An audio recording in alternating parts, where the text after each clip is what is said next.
Bien-aimés frères et sœurs, vous connaîtrez la vérité et la vérité vous affranchira. Ça, c'est pas moi qui le dis, c'est la Bible qui le dit. Mais moi, je vous dis mieux. Vous connaîtrez la vérité historique, notamment celle de vos ancêtres kémites, et vous aurez une vision globale de ce que c'est que la vraie souveraineté politique. J'ajoute, vous reviendrez à la spiritualité africaine ancestrale et vous comprendrez les enjeux de l'indépendance économique. Et pour terminer, vous accepterez votre identité culturelle kémite et vous obtiendrez deux choses. La première, c'est la paix. La seconde, c'est le développement, à une condition. L'unité de toute l'Afrique noire, l'unité de tous les Noirs du monde entier. Otep à tous, bienvenue sur la chaîne des panafricanistes par essence, par conviction et par excellence. Celle des citoyens kémites par nécessité et obligation de combat. Nous sommes une chaîne qui n'est guidée que par nos ancêtres et rien que par les ancêtres qui appartiennent à l'égrégore du monde noir. Par conséquent, nous ne croyons en aucun Dieu venu de l'étranger. Toutefois, cette vidéo n'est aucunement destinée à inciter à la haine ou à la violence, car nous menons un combat qui est d'abord et avant tout spirituel, ensuite il est politique, géopolitique et géostratégique, contre l'impérialisme, le colonialisme, le néocolonialisme et l'endocoloniat, sur la base du principe fondamental que nous avons hérité de nos ancêtres kémites, qui est celui de la Mahat, c'est-à-dire solidarité, vérité et justice. Vous êtes donc en droit de connaître la vérité. Et nous avons l'obligation de vous dire la vérité et rien que la vérité, afin que justice soit rendue au continent africain. Et ça, c'est notre modeste contribution dans cette noble lutte en faveur de la souveraineté, la dignité, la solidarité et l'unité africaine.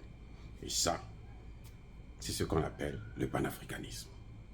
Bien-aimés frères et sœurs, nous allons vous parler de la plainte du gouvernement malien contre la France au Conseil de sécurité. Le Mali est un État ordinaire. La France, c'est un membre permanent du Conseil de sécurité. Donc, elle a le droit de veto.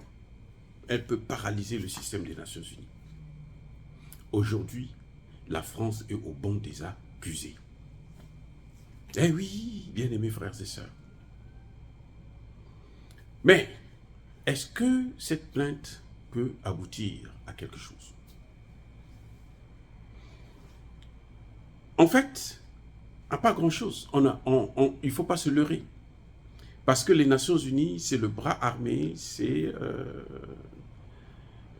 vous savez, la création des Occidentaux. Nous ne sommes pas représentés. Nous avons 3 pays qui siègent, ce qu'on appelle les A3, mais qui sont là pour assister comme des spectateurs, des observateurs du fonctionnement de l'Organisation des Nations Unies. Ils ne prennent aucune décision puisque le pen holder, celui qui rédige toutes les résolutions qui concernent l'Afrique, c'est la France.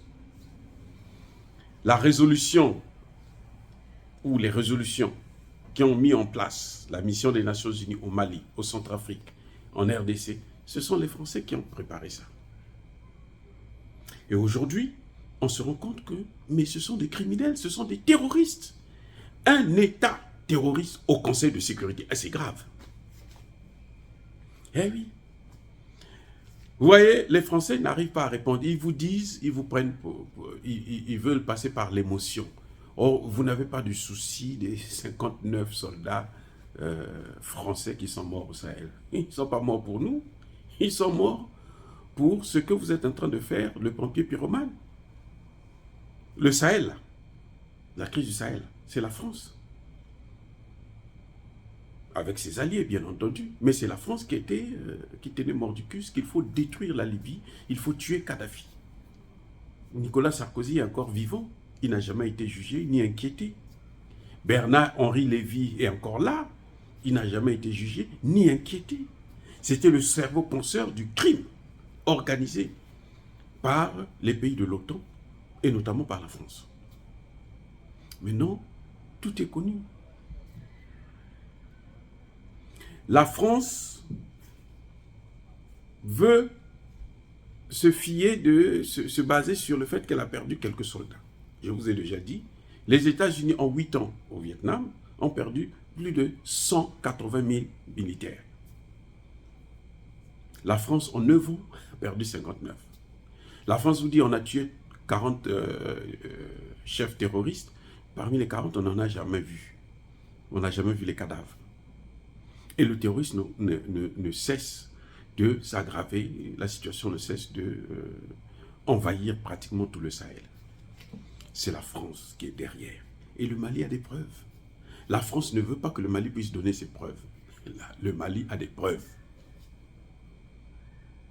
C'est ça. Quel mal y a-t-il de saisir le Conseil de sécurité de l'ONU quand on est membre de l'Organisation des Nations Unies? Sur la base du fait qu'il y a un État qui est en train de violer notre territoire, il y a un État qui est en train de armer les djihadistes. Ce que les Français oublient, c'est qu'au moment où nous parlons, il y en a des Français, des légionnaires français, qui sont dans le Mali et leur tombeau. Il y en a qui se meurent là-bas. La France ne peut même pas dire ça.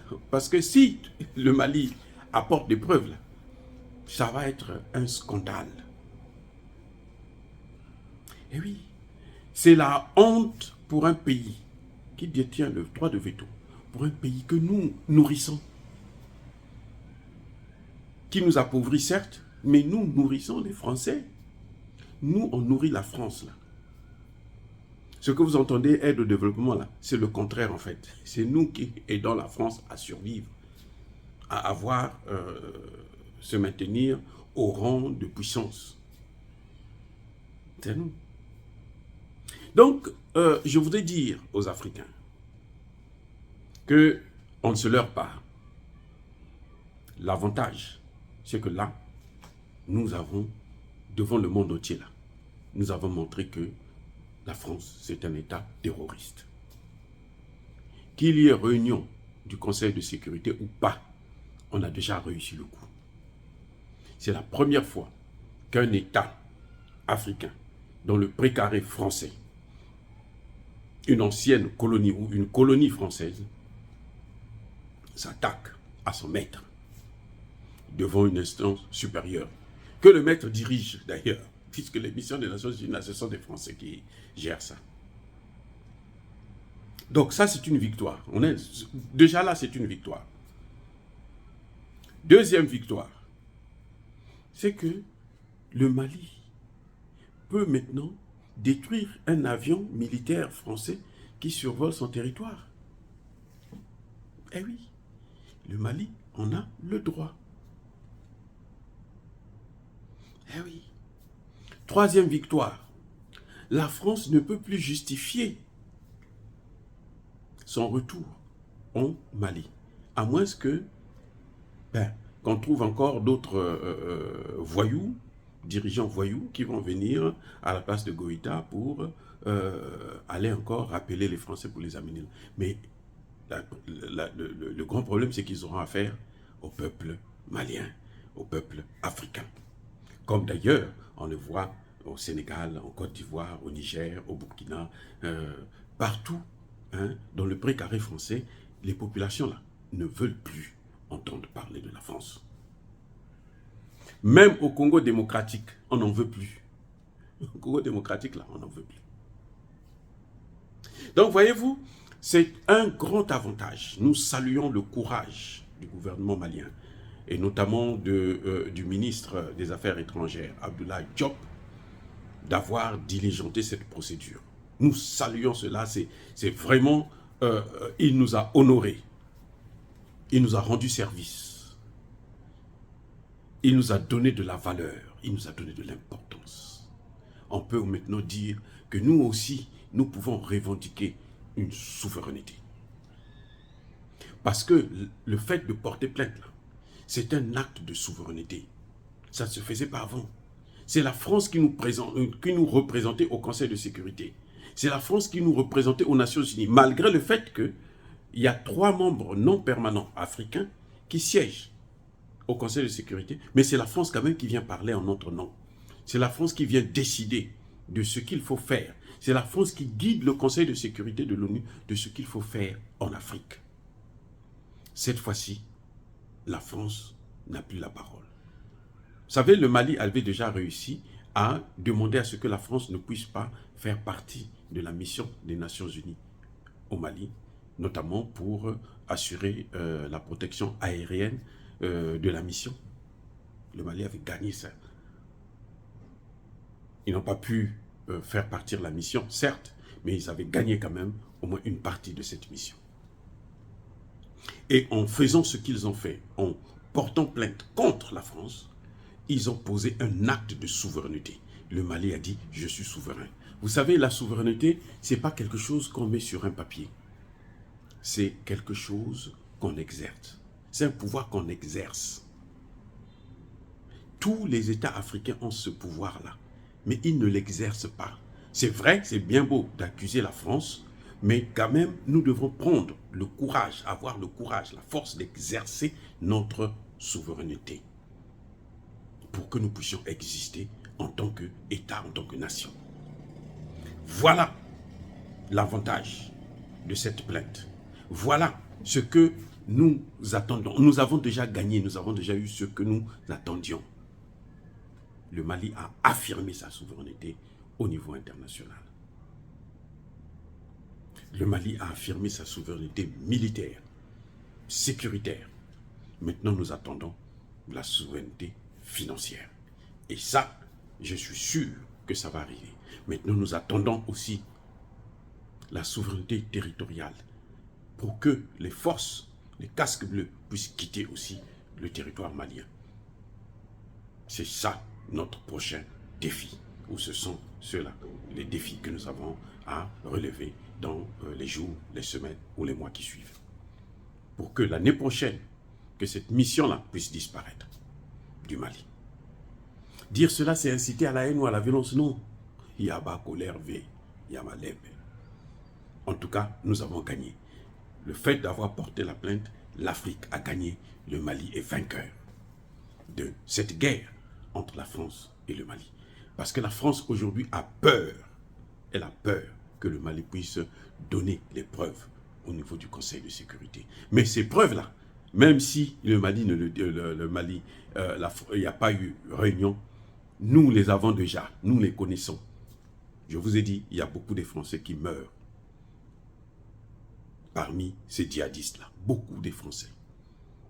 Et ça, Emmanuel Macron devrait se justifier de ce deuil qu'il est en train de imposer aux familles françaises.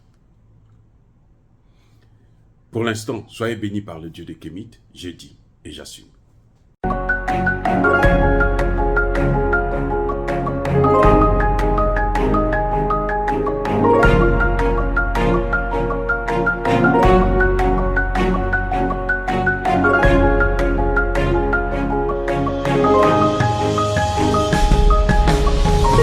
Eux, ils marchent par la foi et non par la vue. Mais moi, je vous conseille vivement de marcher par la connaissance scientifique et historique, notamment celle de nos ancêtres kémites, par les 5 sens et par l'intelligence. À vous, à Pierre.